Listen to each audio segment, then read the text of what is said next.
Živjo! To, kar počnemo vsak dan, ima čez čas veliko moč. Danes bi vam rad predstavil nekaj preprostih sprememb, ki jih lahko preizkusite in bodo super vplivale na naš planet in na vas. Moj prvi korak. V trgovino grem z vetrom v laseh. No, z vetrom v čeladi, zato ker kolesarim. Morda traja kakšno minutko dlje, da pridem do trgovine, ampak zagotovo pa ne bom obtičal v zastoju. Poleg tega, kako se prevažamo, pa ima veliko moč tudi to, kako in kaj nakupujemo. Drugi korak. Mrežaste vrečke.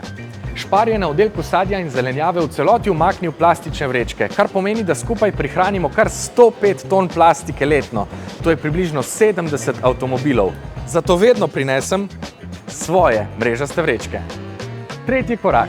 Bio izbira. Ni treba, da je vse v vašem hladilniku z ekološkim certifikatom.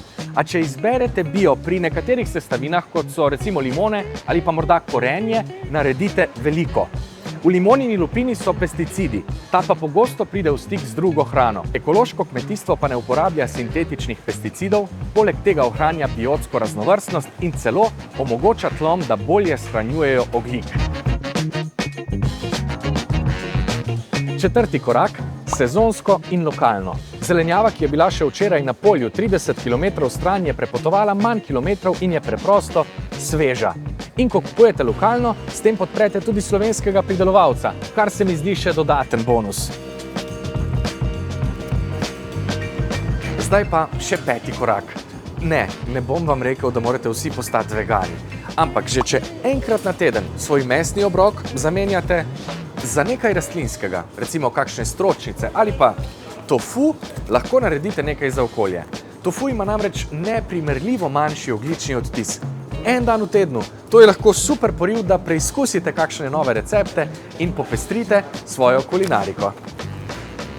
Majhni koraki. Kolesarjenje, prava vrečka, nekaj bio izbire, lokalna zelenjava in občasno kakšen tofu. Vse to se na dolgi rok sešteva in naredi veliko za nas in za naš planet.